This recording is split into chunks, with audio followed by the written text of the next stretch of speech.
నమస్కారం. తెలుగు గంగా న్యూస్ కి స్వాగతం.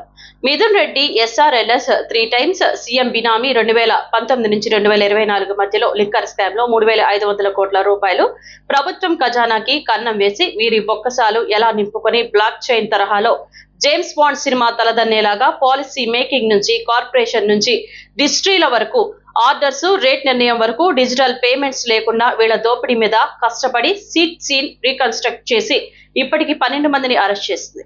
వైఎస్ఆర్ పార్టీ నిస్సిగ్గుగా దోపిడీ చేసిన వారిని వెనుక వేసుకుని కక్ష సాధింపు అని అంటూనే మీ సంగతి తేలుస్తామని ప్రభుత్వ యంత్రాంగాన్ని బెదిరించడం పిరికితనం.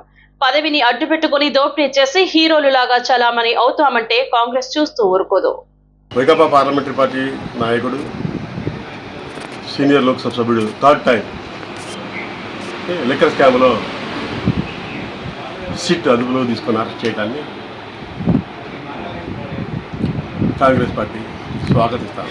తన రాజకీయ అధికారాన్ని పలుకుబడిని ముఖ్యమంత్రి దగ్గర ఉండటాన్ని పెట్టుకొని లిక్కర్ స్కామ్లో పాలసీ మేకింగ్ నుంచి డిస్ట్రిబ్యూషన్ వరకు డిస్టిలరీల దగ్గర నుంచి అందరి దగ్గర నుంచి 2 రకాలుగా లబ్ధి పొంది తన సొంత కంపెనీకి ఆర్డర్లు ఇప్పించుకోవడం, ఇతరులకు ఇచ్చిన వాళ్ళ దగ్గర కమిషన్ తీసుకోవడం, ఈ విధంగా 3,500 కోట్ల రూపాయల స్కాములు ఈయనే మనీ లాండరింగ్ చేసి భారీ ఎత్తున డెన్నులు పెట్టి దాన్ని గోల్డ్ రూపేణ లేదా ఇతర పెట్టుబడులు కంపెనీల పెట్టుబడుల ద్వారా డబ్బు తరలించిన వైను సిట్టు దర్యాప్తులు బయటపడితే రాష్ట్ర ప్రజానేకం నివ్వెరపోతా ఉంది.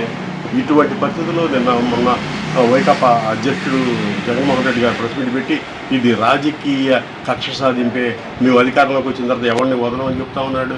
అసలు మీకు మాట్లాడటానికి నోరెట్టా ఉంది? మీకు ప్రాథమిక సాక్ష్యాలు ఉండబట్టే కదా సుప్రీంకోర్టు హైకోర్టు మీకు బెయిల్ ఇవ్వలేదు.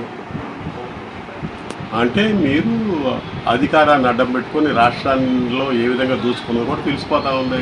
అయ్యా, ఇదే మద్యం కేసులో ఈడీ ఢిల్లీలో కవితని సిసోడియా అనే కేజ్రీవాల్ని అరెస్ట్ చేసింది కదా. ఎందుకని బీజేపీ జగన్మోహన్ రెడ్డి కొమ్ముగతా ఉంది? ఇక్కడ ఈ సిట్ దగ్గర నుంచి దర్యాప్తు ఈడీ టేక్ ఓవర్ చేయాలి కదా. నిన్న కాక మొన్న సత్యదేవ్ ముఖ్యమంత్రి కొడుకు పుట్టినరోజు అయితే ఈడీ ఆయన్ని అరెస్ట్ చేసి అదుపులోకి తీసుకుంది. జగన్మోహన్ రెడ్డి కేసులు త్వరగా విచారణకు రావు, జగన్మోహన్ రెడ్డి మీద దర్యాప్తు సంఘాలు ఇచ్చేయు, రోజువారీ విచారణలు ఎందుకు జరగవు? ఇవన్నీ కూడా బీజేపీకి వైఎస్ఆర్ పార్టీకి ఉన్న రహస్య అనుబంధం బయటపడతా ఉంది.